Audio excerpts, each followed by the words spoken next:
première, euh, on factorise par 2n en haut et 3n en bas. Ouais, c'est ça. Donc, si jamais tu écris cette limite-là, on va s'apercevoir qu'en faisant la limite du numérateur, bon, c'est juste pour voir si on se comprend bien. Ouais. Si tu fais la limite du numérateur, ça va te donner un infini, et au Et en bas, ça dénominateur aussi. En bas aussi. aussi. Donc, du coup, Et on du coup, tu vas tombe. avoir une forme indéterminée. Exact.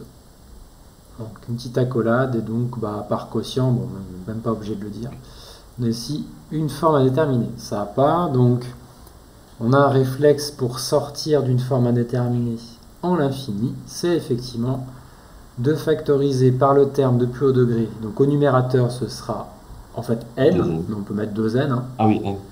Tu peux mettre 2n, il n'y a pas de Ouais. souci.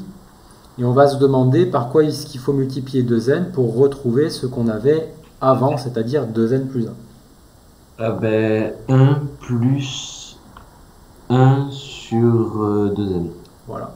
Donc en général, on va utiliser l'inverse. Et on va vérifier que le degré qu'on obtient, c'est bien celui qu'on veut. Donc 2n fois 1 sur 2n, ça fait 2n sur 2n qui donne bien le 1 qu'on voulait au départ, le plus 1. Voilà, c'est ça à prendre en main au départ. Et au dénominateur, ça va être le même principe. Il faut mettre 3n en facteur. Et 3n fois quelque chose donne 3n, c'est 1.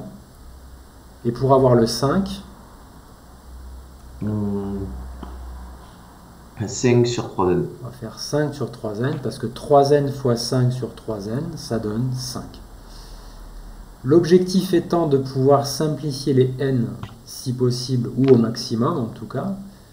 Donc on n'hésite pas à recopier à notre correcteur ce que ça nous donne. Ah, tu vois, nous, on fait... nous, tu vois, nous, on fait pas ça. Nous, on fait 2 tiers entre parenthèses facteur de n. Enfin, puissance n. Puissance n. Ouais, on met 2 tiers à la puissance n. Alors, oui, euh, si jamais on avait eu 2 puissance n divisé par 3 puissance n, je t'aurais suivi. Sauf que là, le n, il est multiplié par 2 dans les deux Ah cas. oui, oh pardon. Non, non, mais, Ok. non, mais c'est bien parce que, en fait, ce réflexe-là, il faudra que tu l'aies quand justement tu as des puissances. Donc, non, non, non, mais il n'y a pas de souci. Tu vois d'ailleurs, donc du coup, c'est une bonne remarque parce que toi, il faudra que tu fasses gaffe. Dans les cas les plus simples, faut pas aller chercher jusque-là, d'accord? Ouais, ouais.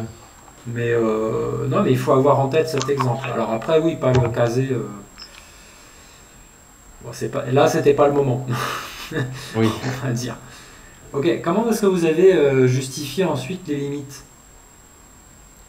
Les limites de Ben UN, là. ensuite, on fait la limite de 1 plus 2 divisé par n, par 2n, pardon, du D'accord. coup du numérateur. Et pourquoi j'ai mis On deux fait n? la limite de l'autre. Ouais. Mais moi, je fais d'abord, enfin, moi, je fais directement toutes les limites. Moi, je fais directement la Mhm. limite par quotient. Et après, on fait la limite de 2 divisé par 3.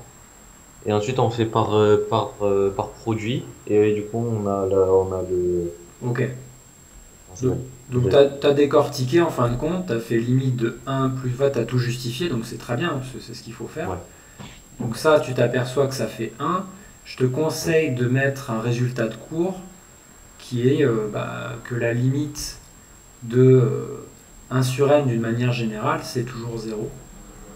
Alors c'est plus large que ça, hein, tu peux mettre n puissance k, ça va marcher aussi. Une fois que tu l'as mis, ça, c'est pas la peine de le remettre, par exemple, pour justifier la limite du dessous. La limite de 1 plus 5 sur 3n, on a compris, hein, ça va faire 1 aussi. Donc ça, c'est pour la même raison. Ouais. Du coup, ces deux-là, par quotient, ils vont donner 1. Mais là, je ne le mettrai même pas tout de suite, effectivement. Alors bon, est-ce qu'il vous a fait mettre ça, la limite de 2 tiers? En plus, l'infini, c'est 2 tiers. Euh, bon, pour moi, Ouais, c'est mais tu pas... sais, le prof, il aime bien le mettre. Tu sais, le prof, lui, il le met, tu sais, pour expliquer aux gens, tu sais, dans la classe, mais Ouais, ouais, sinon, ouais. je n'aimais pas. Moi, fondamentalement, ça me dérange pas, hein, ça mange pas de temps. Ça t'oblige en fait à aller vérifier chaque facteur de l'égalité. Moi, je trouve que c'est peut-être pas plus mal, quelque part, Ouais. pour vraiment rien oublier. Et c'est effectivement là, tu peux dire par quotient et produit, on a la limite. est produit. Donc notre limite, elle vaut bien limite de UN, c'est donc 2 tiers, d'accord? Ouais. Ok.